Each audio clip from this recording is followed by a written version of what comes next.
Sister Talk TV show. This is Deetra Kelsey. Seeds of Fortune, Inc. is a scholarship program creating the next generation of financially empowered young women of color by helping them apply for college scholarships as well as teaching career and financial management skills. With me is the founder, nitiyaWalker. How are you? I'm good. How are you? Thank you for gracing the set of Sister Talk TV show. Thank you for having me today, honestly. I am dying to find out why, at such a young age, what, 19, 20? I get that because of the cocoa butter. Oh, we got jokes. Yeah, okay. Yeah, must be. I got to try something. But yeah, why did you decide to start the Seeds of Fortune? So when I was in high school, I was a little confused about the college application process, and I was between my junior and my senior year. And I was also a Girl Scout, and I really wanted to go for the highest award in Girl Scouts, which is called the Future Woman of Distinction Award. I have to say this. I was a Girl Scout too. I made it to, I believe, cadet, but go ahead. and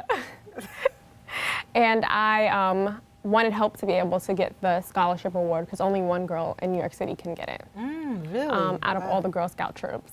So a young woman in my Girl Scout troop, she was like maybe 2 or 3 years older than me. At the end of the year ceremony, she had gotten $150,000 to go to Spelman College. Wow. And I was like, well, I need $150,000 to go to college. So I flagged her down and I was like, how did you do it? And she was like, it was really on my mom. So her mom was actually one of our troop leaders, and I asked her mom, could she work with me to put together my scholarship application for the Girl Scouts, as well as my college application. And she worked with me for free throughout the summer of my junior year. She told me how to put my package together, how to brand myself towards the scholarship programs, as well as prepping me for the interview questions that they were going to ask me to make me a more competitive applicant. I was able to get the Girl Scout Future Woman of Distinction Award, but then I also was able to get the Posse Scholarship, which is a full tuition leadership scholarship to Babson College. And once I got to Babson in Wellesley, Massachusetts, I kind of like went through like this self-discovery stage. And I lived in Brooklyn at the time, that's where I'm from, and I saw like the big economic disparities between the two communities. And I was like, this is before Brooklyn was gentrified. Now it's like cool, but there was like crackheads everywhere, and it was like you could feel the economic insecurity in my community. And then I would go to college, which is surrounded by mansions, and I was trying to figure out why is it the way it is. What college you go to? Babson College. Babson College, okay. And it's in the town of Wellesley, Massachusetts. Okay. So, which is like one of the wealthiest towns in America. Right. So I would go back and forth between these two places, and I realized that there was an economic disparity gap. And a lot of my friends that started off college with me, they actually had to come back home from school and finish at the CUNY system, which is amazing, but their initial request was to go to school out of state. And Just they came back because they couldn't afford. yeah, they couldn't afford it to stay at their institutions. What was your major in college? Business. So Babson's all business school. So you supposed to be working on Wall Street. Do you work on Wall Street? So I actually was initially going to work on Wall Street when I was a freshman in college, but I took an internship in finance and realized my love was in media. So I actually work full-time at Viacom Media Networks. So how do you go about creating the next generation of entrepreneurs? So we put the girls through a really intense process. So we put our applications to about 100 partner schools and pre-college organizations in New York City. The girls apply online. Also, current girls in the program can nominate their friends. Our application actually opened October 1st, Well, okay. and it closes on December 31st of this year. So the girls apply, then we interview them in the winter. So how many girls apply? So last year we had 100 girls apply, and we had about 12 seats, and we extended it to 18, just because the applicants were just so good that we can't leave our girls behind. If you have potential, we want to work with you. So from the 100 applicants, we cut it down to 18 girls for the final class of the program, and we did that through an interview process. So the girls, they bring in an object that represents themselves, and they're going to go through a simulation of what the scholarship organizations are going to ask them. Wow, that's great. That's interesting. You're so young. You're looking after people that are younger than you are. So, what colleges do they go to if they get the scholarship? What colleges? Yes, definitely. So this is our fourth graduating class. 2017 was our fourth graduating class from 2014. And our girls have gone to University of Albany, University of Connecticut, Smith College in Massachusetts. We also have some girls at some of the HBCUs, Howard, Hampton. Hampton, that's my alma mater. Oh, your alma mater, yes. Yeah. We have girls at about 22 colleges across the country. University of Virginia, and they all get at least 25% scholarships to full rides to attend these institutions. What are the backgrounds of these girls? What type of girls do you all get? Are they already have that support group at home? Are they at risk, or are they not at risk? So we like a blended system because we feel like each girl can learn from one another coming from their various backgrounds. So they're all young women of color, and we define young women of color as African American, West Indian, African diaspora, South Asian, Native American, and Latina. Wow. You have programs in the organization. What type of programs do you have? So our main signature program is boot camp, which they go through this summer. And that is a kind of a 10-day process where we cut down and get straight to the application, the heart of the application process. So they learn about socioeconomic disparities. They learn about the financial aid process. They learn about themselves because we feel like the college application process is, the colleges are really trying to find out about who you are. So they're kind of going on their own self-discovery process to figure out what they're passionate about, what do they think they can bring to college campuses. And college is a business. It's $1 billion business. There's thousands and thousands of colleges across America, and they range from $10,000 a year to $70,000 a year. Wow. So we try to explain to the girls that, you know, college is a business and you want to make sure you get the best product for your money. I know you're an entrepreneur. What other projects do you have going on besides the Seeds of Fortune? This is like my main baby, sinking my teeth into it, but I'm also interested in real estate and things of that nature as well. So how hard is it to get these girls? I know it's kind of hard. They're teenagers. They're going through their you know, whatever they're going through and all that. I mean, how hard is it hard for them to stay focused on their goals or to stay in your program? Because, you know.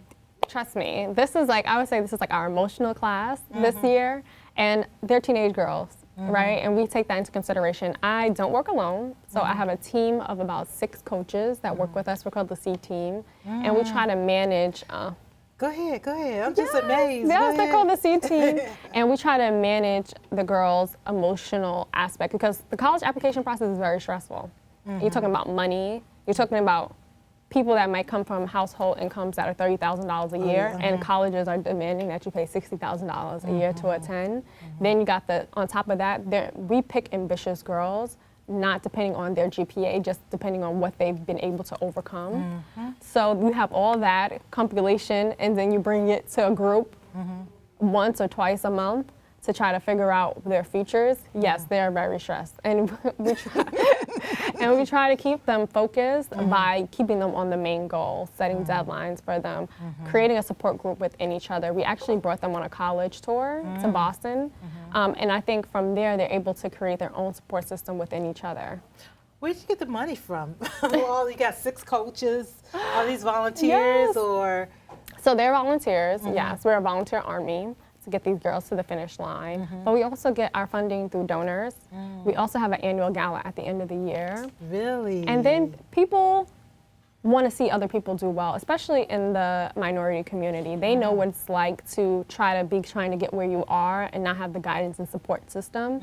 And we have a program called Sponsor a Scholar. So individuals will sponsor the girls' economic costs for the year for them to be able to enjoy the benefits of the program. And then we also have a membership fee. So we feel like the girls should be invested in their own futures as well.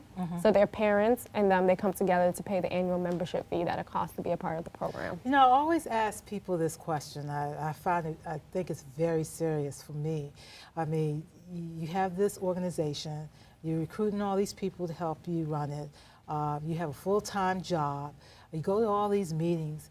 And this question, how do you sleep?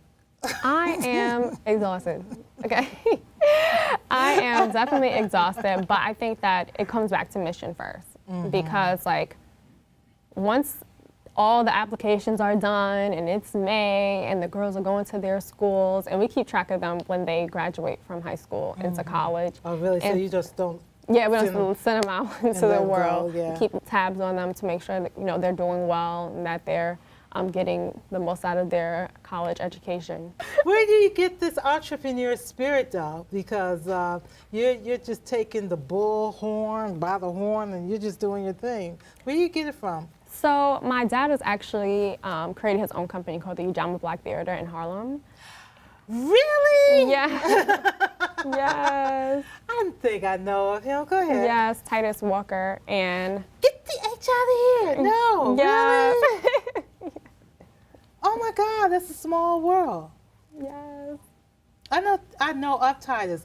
I remember when I first got here, he got a space in Lincoln Yes, Theater. yeah. I used to At see Lincoln his Theater, commercials yes. at 1 or 2 o'clock in the morning. Yes. I said, you go ahead, Titus. And I would say that was one of the conversations that brought me and Zaki together. nitiyaWalker. We used to always talk. Really? Oh, that's amazing. That's amazing. Yes. But go ahead with nitiyaWalker. Go ahead. Yes, that's my dad. And seeing him run the Ujamaa Theater as a kid and seeing the passion and the purpose and giving Black people a space and an avenue to express their talents and a training ground, I think was really inspirational to me, and then helping him to do that as I got older.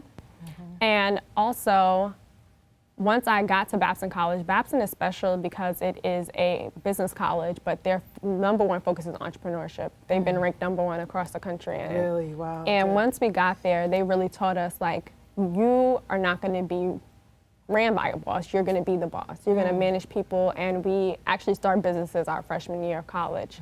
So I think like the spirit definitely came from my dad, and then honing the skills definitely came from my classes and my experience at Babson. And well, all hail to the prince. nitiyaWalker was the man back then. Hey, is there anything you want to say to our viewers? Anything? Definitely so. Like, we are on almost our 5th year coming up in 2018 of running this program, and we want to help as many girls as possible. So our application is now open, as I expressed earlier. It will be open until December 31st. You can apply at seedsoffortune.org/apply. Also, we cannot run without donations, as well as the community support, because these are our girls, right? Nobody's going to come in and help them and help to groom them and make sure that they're prepared to go into the world that we're in today. So if you would like to donate, seedsoffortune.org/donate. Thank you so much. Thank you for all the information. I really enjoyed this conversation. Thank you so much. Thank you. Hi, this is Deetra Kelsey, and you just watched nitiyaWalker talk about her organization, her nonprofit organization, Seeds of Fortune. Again, this is Deetra Kelsey, and as always, I'm wishing you peace, love, and remember to stay in the light.